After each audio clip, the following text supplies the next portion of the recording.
नमस्कार। आज बिहार के मौजूदा चुनावी माहौल में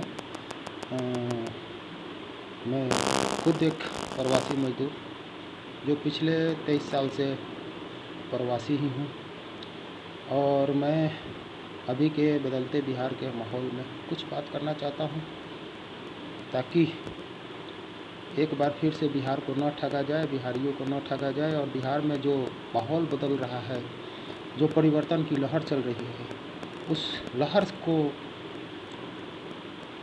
ऐसे ही उन्नति तरक्की के राह पे आगे बढ़ाया जाए, इसके लिए बात करूँगा। अभी से पहले जब मैं लगभग स्कूल क्लास में पढ़ रहा था, स्कूली टाइम में, उस टाइम भी पलायन का मुद्दा उठा था। उसके पहले तो मैं ज़्यादा नहीं बता सकता हूँ, लेकिन लालू प्रसाद यादव जी का राज्य था, शासन था। उस टाइम भी पलायन का मुद्दा उठा था। बिहार में पलायन को रोका जाए,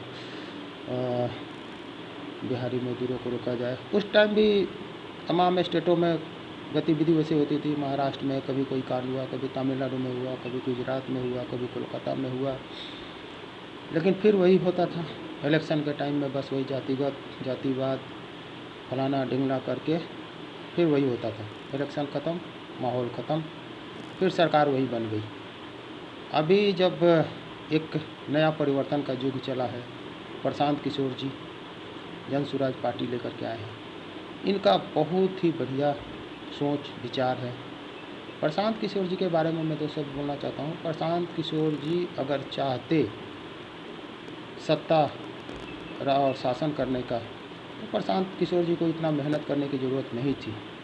जो आदमी प्रशांत किशोर जी के ऊपर उंगली उठा रहा है, उनको मैं बतला देना चाहता हूँ कि प्रशांत किशोर जी जब चाहते किसी भी स्टेट में, चाहे आंध्रा हो, तमिल हो, कर्नाटका हो, दिल्ली हो, पंजाब हो, या फिर तो केंद्र में कैबिनेट का मंत्री भी उनका मिलना तय ही था, तय है भी, क्योंकि उतने। लेकिन उनके अंदर ही आया कि जब अपना स्टेट बिहार और बिहार में ही परिवर्तन नहीं होगा तो फिर ये पैसा कमाने से क्या फ़ायदा। प्रशांत किशोर जी आज आए, घर घर जा रहे हैं, गांव गांव जा रहे हैं, ज़मीनी स्तर पर सबसे मिल रहे हैं, माहौल भी अच्छा बना हुआ है।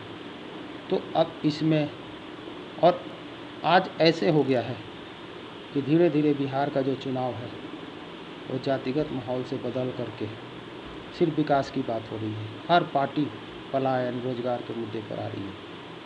ठीक है, इसमें हम तमाम बिहार के बाहर रहने वाले प्रवासी मजदूर भाइयों से, जो बिहार से बाहर जॉब कर रहे हैं उनसे, जो घर पे बिहार में है उनसे, माताओं बहनों सबसे यही बोलना चाहते हैं कि बिहार में परिवर्तन होना चाहिए। इस बार कोई जातिगत, कोई जातिवाद, कोई धर्म, कोई हिंदू मुस्लिम, इन सब से हम लोग को दूर रहना है। इन सब के ऊपर कोई वोट नहीं करना है। वोट सिर्फ एक ही मुद्दे पर होगा, पलायन, शिक्षा, रोजगार, बस। इसके अलावा और कोई बात नहीं होगा। अभी विपक्ष पार्टी तमाम तरह तरह के वादे करेंगे, झूठी ये करेंगे, चुनाव बीतेगा, सरकार बनाएंगे, फिर चले जाएंगे, फिर आप 5 साल उसी तरह से जीते रहिए। तो बिहार में परिवर्तन बहुत ज़रूरी है और ऐसा सरकार, जो सरकार खुद समझे बिहार की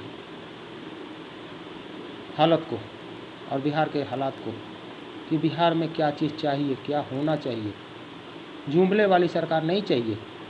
ट्रेन दे देते हैं, ट्रैक बिछवा देते हैं, रोड बनवा देते हैं। अरे भैया, बिहार में शिक्षा चाहिए। शिक्षा माफिया बिहार में भरे पड़े हैं, स्वास्थ्य माफिया बिहार में भरे पड़े हुए हैं। हॉस्पिटलें हैं, बेड हैं, लेकिन गरीब का इलाज नहीं होगा। शिक्षा है, स्कूल है, कॉलेज है, लेकिन गरीब का बच्चा पढ़ेगा नहीं।